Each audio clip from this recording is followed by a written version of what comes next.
Assalamualaikum warahmatullahi wabarakatuh.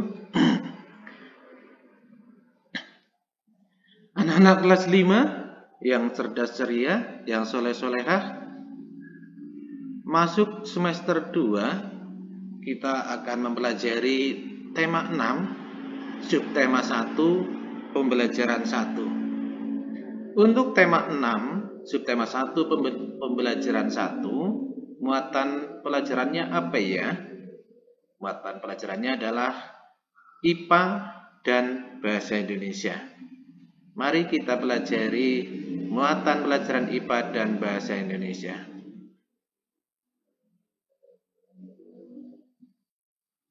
Untuk ilmu pengetahuan alam atau IPA, mari perhatikan. Hai teman-teman, saya Aga. Coba teman-teman perhatikan gambar-gambar yang saya tampilkan. Kira-kira mereka sedang apa ya? Kira-kira juga apa perbedaan ketiga gambar tersebut ya? Iya. Gambar pertama ya. Gambar pertama yang ini nih, yang ini ada seorang anak laki-laki sedang olahraga pagi ya. Ini sedang olahraga pagi di dekat pegunungan yang udaranya segar ya. Cahaya matahari bersinar terang ya. Di sini gambar yang kedua, ini adalah ibu yang lagi menjemur pakaian. Ya, juga di suasana pagi yang cerah, ada cahaya matahari terang. Terus di sini gambar yang ketiga adalah ibu sedang memasak. Memasak apakah itu? Mungkin memasak sayur sop di pagi hari? Iya. Baik teman-teman, ini dari ketiga gambar ini semuanya adalah membutuhkan cahaya. Di sini membutuhkan panas dari matahari ini untuk berolahraga ya. Sangat baik ya. Masih ingat di pembelajaran sebelumnya, cahaya matahari pagi sangat baik untuk kesehatan tulang, juga baik untuk pertumbuhan dan kesehatan. Gambar yang kedua ini ibu menjemur baju, juga memanfaatkan panas dari cahaya matahari sehingga baju akan cepat kering. Gambar yang ketiga apakah menggunakan matahari? Bukan ya, ini memasak ya menggunakan api. Kebetulan apinya ini berasal dari kompor gas. Ada gambaran teman-teman? Mari kita lanjutkan.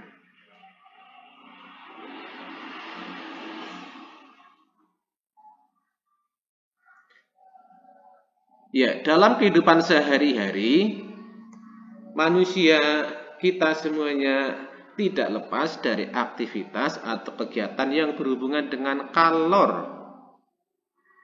Ya. Kalor atau panas dan energi matahari atau energi panas yang lain nanti ini. Mataharinya menyapa dengan cerah di pagi hari ya. Karena ingin makhluk hidup yang ada di bumi semuanya sehat, semuanya soleh-solehah ya. Mari kita lanjutkan. Setelah paham bahwa banyak kegiatan kita sehari-hari yang membutuhkan panas, membutuhkan kalor, juga energi matahari, energi panas yang berasal dari matahari maupun energi panas yang berasal dari yang lain.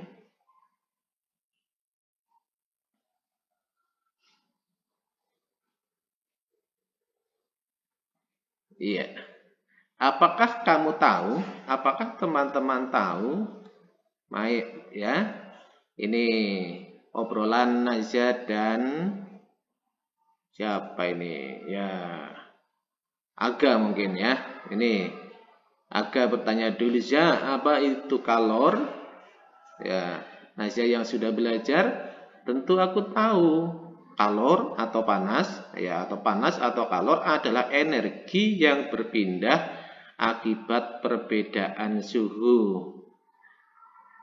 Kalor atau panas, kita sering merasakan panas, itu adalah energi yang berpindah dari suatu tempat ke tempat lain karena perbedaan suhu. Misalnya di daerah yang panas itu berarti suhunya tinggi, itu akan berpindah ke daerah yang dingin yang suhunya rendah. Untuk energi kalor itu berpindah dari kalor yang tinggi, suhu yang tinggi ke suhu yang rendah.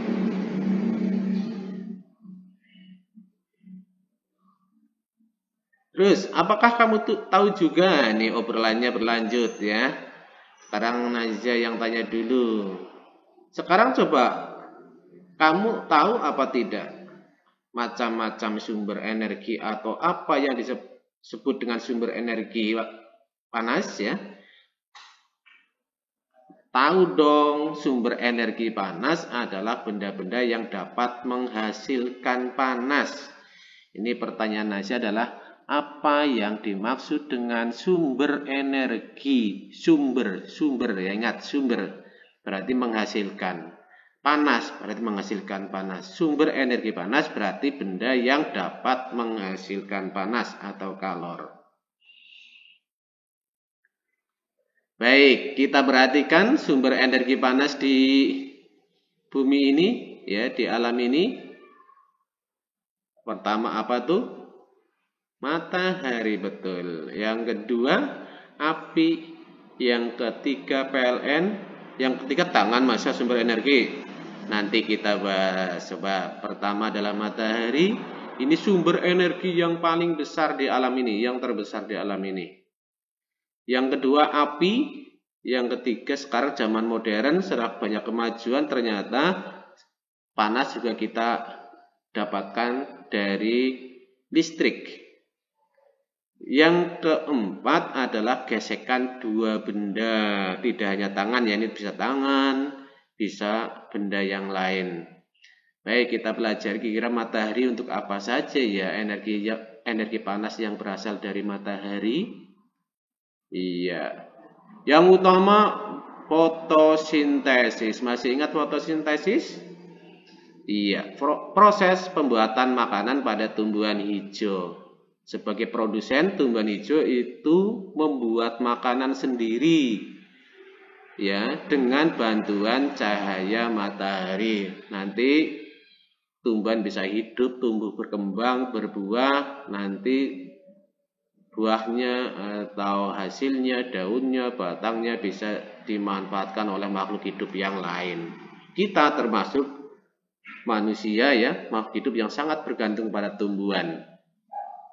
Selain untuk fotosintesis, banyak kegunaan cahaya matahari yang lain. Misalnya berjemur, olahraga pagi, itu juga membutuhkan cahaya matahari karena tadi depan sudah disinggung, banyak mengandung vitamin D. Untuk menjemur dedek kecil, ya, yang masih bayi biasanya pagi-pagi oleh ibu dijemur.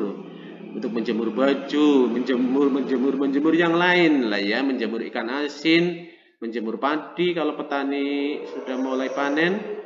Terus banyak yang lainnya, ada nelayan membuat ikan asin, ada petani garam, ya, itu juga air asinnya, air lautnya dijemur biar kering, airnya menguap, nanti tinggal garamnya. Terus kira-kira kalau api untuk apa ya? Ya, api juga banyak. Ya, api untuk masak. Zaman dahulu ya menggunakan kayu bakar, terus kayu bakarnya dinyalakan, ya, nyalakan nanti dibawa dengan menggunakan dua batu yang digesekkan, timbul percikan api, jadi api membakar kayunya untuk masak. Bisa untuk menghangatkan tubuh, kalau orang Jawa bilang untuk bediang, itu, ya, menghangatkan tubuh. Kalau musim dingin kita berkumpul di sekitar api unggun atau di depan tungku kayu, ya, untuk perajin gerabah, genteng, kerajinan-kerajinan dari tanah itu biasanya juga dibakar dulu dan lain-lain, ya. Listrik, iya, zaman semakin maju ternyata listrik banyak dimanfaatkan untuk menghasilkan panas. Selain fungsi-fungsinya lain, pelajaran kali ini listrik digunakan untuk menghasilkan panas. Coba apa saja? Bisa pada setrika. Tentunya setrika yang listrik ini, ya, yang menggunakan listrik. Terus magicom atau alat untuk memasak nasi, ya. hair dryer. Apa hair dryer? Iya, untuk pengering rambut. Ibu kalian kayaknya di rumah juga punya. Oven ini kalau untuk masak roti biasanya ya di oven dan lain-lain. Mungkin kalian tahu elektronik di rumah kalian yang menghasilkan panas yang menggunakan energi listrik. Iya. Yang terakhir, gesekan dua benda. Zaman dahulu kala ini ya untuk menghasilkan api ini adalah dengan menggesekkan dua benda. Atau nih kalau zaman sekarang ya misalnya kalau kita musim dingin, kita gosokkan tangan kanan kita, tangan kita jadi hangat, terus kita tempelkan pada pipi kanan kiri. Itu akan terasa hangat. Ini terus pada zaman dahulu orang membuat api itu caranya dengan menggosokkan dua batu ya.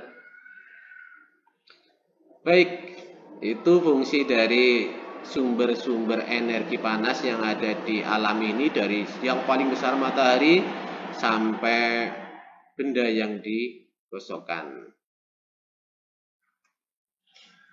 Sekarang saya tahu ya, agak tahu apa, Nasya juga tahu apa. Iya. Aku pernah baca gak di buku orang dulu membuat api sulit sekali. Iya, harus menggosokkan dengan dua batu. Membuat api kalau zaman sekarang ceklek enggak ya, pakai korek gas, korek api, pakai kompor itu sangat mudah. Zaman dulu batu yang keras digosokkan ya, itu menunggu ada percikan apinya, nanti didekatkan pada rumput, pada sesuatu yang kering. Nanti biar menyambar terus menyala. Itu tidak sekali jadi, itu harus lama biasanya, maka itu termasuk sulit zaman dahulu ya. Beruntung kalian ya yang hidup zaman sekarang semakin mudah. Ya. Iya, saya juga pernah membacanya tapi di majalah. Ini kata Aga juga menjawab juga pernah mengetahui bahwa membuat api susah itu tapi dari majalah. Iya Ga, beruntung ya kita hidup di zaman sekarang, zaman modern. Untuk mendapatkan api kita lebih mudah. Juga untuk mendapatkan energi panas juga mudah tadi ya, sudah banyak sekarang alat-alat yang menggunakan energi listrik. Alhamdulillah ya anak-anak, kita syukuri kita hidup di zaman yang lebih maju. Beda dengan nenek moyang kita ya yang harus serba susah, tapi orang dulu tidak pernah mengeluh. Zaman sekarang sudah serba mudah, justru lebih semangat lagi ya. Ya, muatan pelajaran IPA telah selesai. Kita lanjutkan dengan muatan pelajaran bahasa Indonesia. Dalam kehidupan sehari-hari, kita sering menjumpai teks penjelasan tentang informasi. Ada bacaan, kita nemukan di majalah, di buku, di koran. Itu isinya tentang informasi atau berita atau hal-hal penting. Teks yang berisi penjelasan informasi tentang berbagai peristiwa itu disebut teks eksplanasi. Apa anak-anak? Iya betul, teks eksplanasi.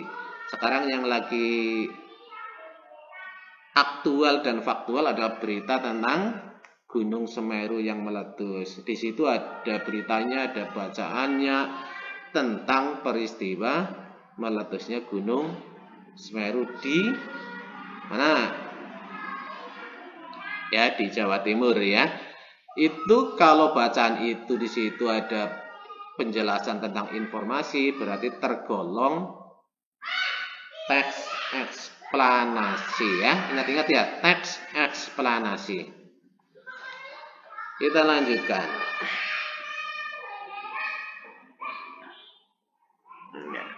Bagaimana kita memahami teks eksplanasi? Caranya bagaimana ya agar kita paham bahwa ini teks eksplanasi? Caranya adalah pertama kita membaca bacaan tersebut dengan tuntas, dengan seksama ya. Dibaca sampai kita paham isinya. Dibaca seluruhnya ya, jangan dilompati ya. Terus yang kedua, menentukan kata-kata penting dari bacaan itu, kita cari mana kata-kata penting ya.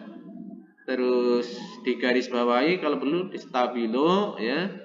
Yang ketiga, dengan menjawab pertanyaan yang berkaitan tentang teks. Masih ingat pertanyaan dengan 5W1H? Iya. Bisa kalian menggunakan pertanyaan 5W1H itu, ya. Apa, di mana, ya, apa, di mana, bagaimana, di mana, kemana, ya.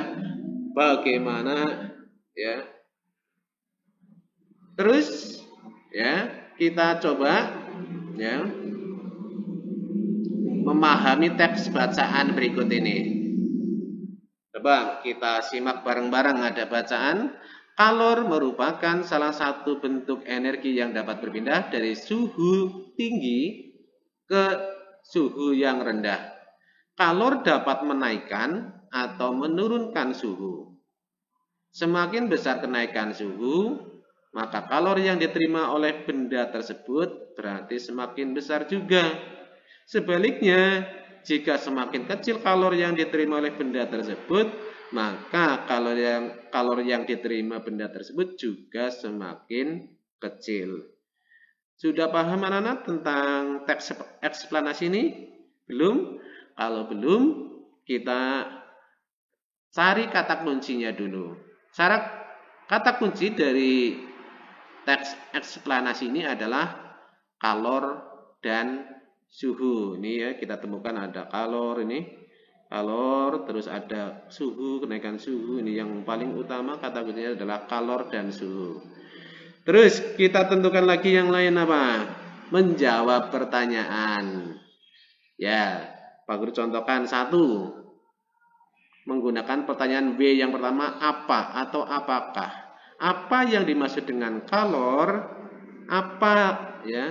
Pertanyaan apa? Kita cari di bacaan, ada apa tidak ya? Berarti kalau ditanyakan apa yang dimaksud tentang kalor atau apakah yang dimaksud dengan kalor, ini berarti jawabannya adalah definisi atau arti dari kalor ini ya. Ini dapat kita temukan di yang pertama. Kalor merupakan salah satu bentuk energi yang dapat berpindah dari suhu tinggi ke suhu yang rendah. Mari kita jawab. Kalor merupakan salah satu bentuk energi yang dapat berpindah dari suhu tinggi ke suhu rendah. Atau kalau di penjelasan di depan, kalau bacaan yang lain di depan yang utama tadi, ya, kalor adalah nih di sini nih kita lihat ya. Kalau bacaan tadi ya itu ya.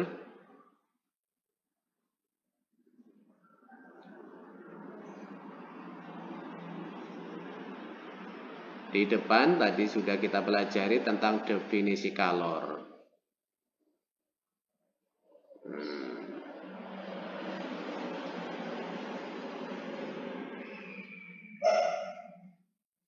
Nah, ini tentu aku tahu kalor adalah panas. Ya, kalor adalah energi yang berpindah akibat perbedaan suhu ya. Ya.